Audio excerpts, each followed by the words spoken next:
Tuition वाली madam उसके पापा को इतनी बढ़िया तरीके से सेट रखती हैं कि वो सालों-साल चलता जाता है। पापा आते हैं, छोड़ के जाते हैं, मुस्कुरा देती हैं बढ़िया। आपको मालूम होना चाहिए कि अंदर की स्थिति ये है कि वो ट्यूशन वाली मैडम उस बच्चे की मम्मी से भी ज़्यादा बुरी हालत में है, क्योंकि वो भी अपने घर में लड़ाई कर रही है। वो बच्चे को कैसे-तैसे होमवर्क करा देती है। उन ट्यूशन वाली मैडमों का भी घर इसी स्टाइल से चलता है कि वो स्कूल की बुराइयाँ करती हैं। देखो, ये कमी निकाल दी, देखो वो कमी निकाल दी। अब कमी तो हर जगह निकल सकती है, कमी तो घर में ही है।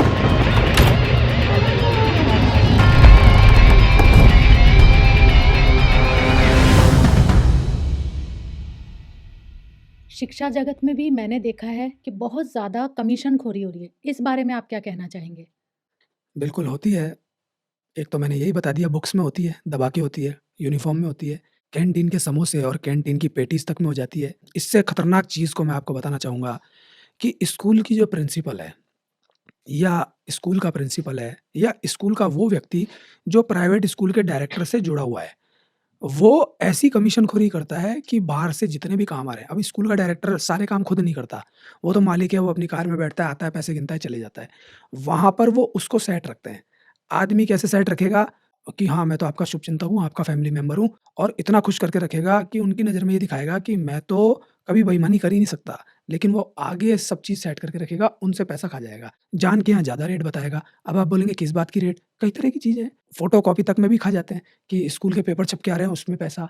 कई चीज़ें आती हैं स्कूल में, कोई एक चीज़ थोड़ी ना होती है। स्टेशनरी इतना बड़ा चैप्टर है, फंक्शन्स होते हैं, पढ़ाई की बातें होती हैं, टीचर्स की यूनिफ़ॉर्म होती है, बहुत चीज़ें होती हैं। तो कमीशनखोरी वहाँ पे भी होती है। कमीशनखोरी हर जगह है, और कमीशनखोरी का खेल इंसान की जब जीभ पे लग जाता है, तो उसको मूल तनख्वाह प्यारी नहीं होती, उसको वो कमीशनखोरी लगती है। फीमेल अगर प्रिंसिपल है या फीमेल इंचार्ज है, तो वो डायरेक्टर को दूसरे तरीकों से सहलाती रहेगी। हो सकता है उसके साथ रिलेशन में आ जाए और आ जाए, और वो उसको भी उल्लू बनाती है, बाहर से कमीशन खा जाती है। तो ऐसी चीज़ें भी प्राइवेट स्कूल्स में सामने आती हैं। आपने बिल्कुल ठीक कहा कि कमीशनखोरी प्राइवेट स्कूल के तल पे होती है। मैं कहता हूँ छोटी से छोटी चीज़, कैंटीन के समोसे से लेकर के यूनिफ़ॉर्म तक, बड़े से बड़े काम तक, या स्कूल की बिल्डिंग के अंदर कोई टूट-फूट हो रही है या बिल्डिंग बनानी है, कुछ भी बनानी है, उसमें भी कमीशनखोरी होती है। जितना बड़ा काम है, उतना मोटा मुनाफ़ा स्कूल के इंचार्ज या प्रिंसिपल तक के द्वारा भी खा लिया जाता है। साथ ही साथ डायरेक्टर जो खाता है, जो सामने होता है कैंटीन, बुक्स, यूनिफ़ॉर्म, इन सब में तो होता ही है। इसका मतलब तो ये हुआ कि ये सीधे-सीधे व्यापार भी है और ऐसा व्यापार है जैसे कहते हैं ना सफ़ेदपोश व्यापार, इसमें कोई दाग नहीं है और पैसा बहुत है। बिल्कुल। तो व्यापार भी करना है, पैसा भी कमाना है क्योंकि डायरेक्टर को टीचर्स की तनख्वाह भी निकालनी है। पर क्या सही है कि एक लेवल से ऊपर जाके वो फीस वसूल करे स्टूडेंट्स के लिए? देखिए, सही तो कुछ भी नहीं है, लेकिन मछली को फँसाने के लिए काँटे के अंदर आटा लगाना पड़ता है, या उसके मन की चीज़ लगानी पड़ती है कि मछली आएगी, उसको खाने की कोशिश करेगी और फँस जाएगी। तो स्कूल डायरेक्टर्स जब ये जानते हैं कि ये बिज़नेस है, तो वो पेरेंट्स को चिपकाने का हुनर जानते हैं, बच्चों को आकर्षित करने का हुनर जानते हैं। बस वो हुनर में वो सफल हो जाते हैं, तो फिर वो मनमाँगी फ़ीस भी लेते हैं और एन्जॉय करते हैं। इसमें गलती सबसे बड़ी पेरेंट्स की है, जनरली इसमें स्कूल वालों की गलती बोली जाती है।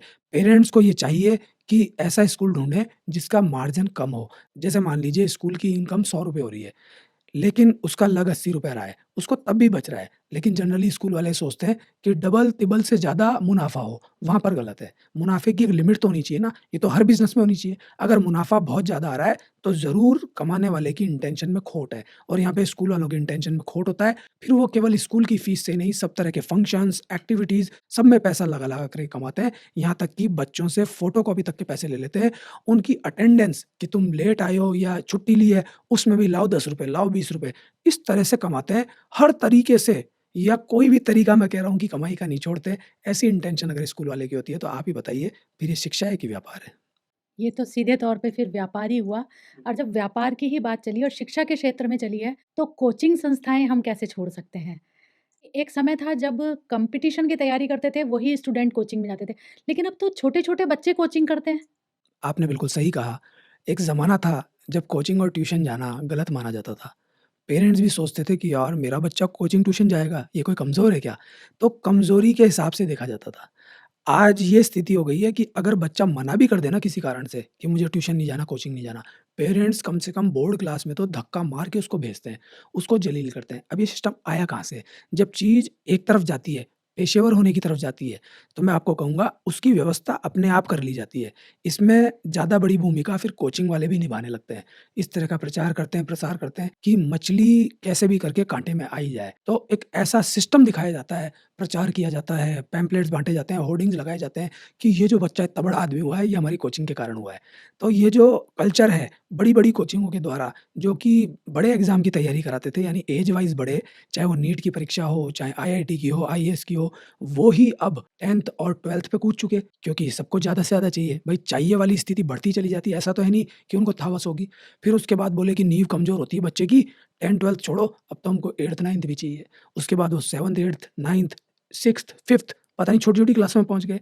फिर घर-घर के टीचर्स कि स्कूल की तनख्वाह से कुछ नहीं हो रहा, ज़रूरत बना दी जाती है, उस बच्चे को जाना ही पड़ता है।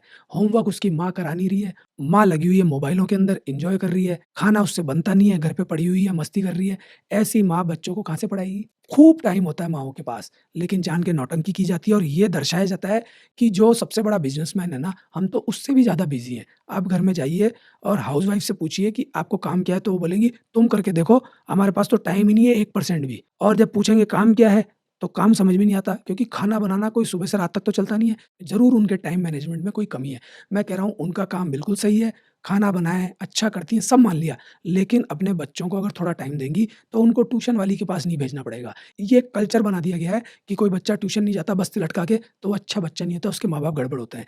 जब बच्चा 1-2 बजे तक स्कूल से थक के आया है, उसके बाद उसने ढंग से खाना नहीं खाया, ढंग से सोया नहीं, वो बच्चा फिर 3-4 बजे ट्यूशन वाली मैडम के पास चला जाता है और ट्यूशन वाली मैडम उसके पापा को इतनी बढ़िया तरीके से सेट रखती हैं कि वो सालों-साल चलता जाता है। पापा आते हैं, छोड़ के जाते हैं, मुस्कुरा देती हैं बढ़िया।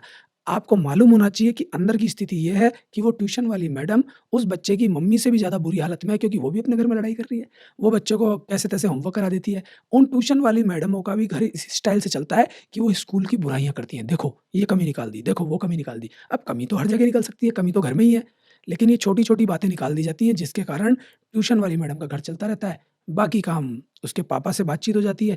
तो एक ऐसा सिनेरियो बन चुका है कि छोटा-सा बच्चा भी ट्यूशन जाएगा, वही बड़ा कहलाएगा। जबकि मैं आपको दावे के साथ कह सकता हूँ, जितने बच्चे सेलेक्ट होते हैं या बोर्ड क्लासेस में भी रियल में जो टॉप करते हैं, फर्जीवाड़े चीटिंग से नहीं या किसी भी क्लास में या दुनिया की किसी भी चीज़ में आगे बढ़ते हैं, वो ईमानदारी से, सच्चाई से तैयारी करने वाले ही बढ़ते हैं, अगर ईमानदारी से उनका सब कुछ चेक हुआ है तो।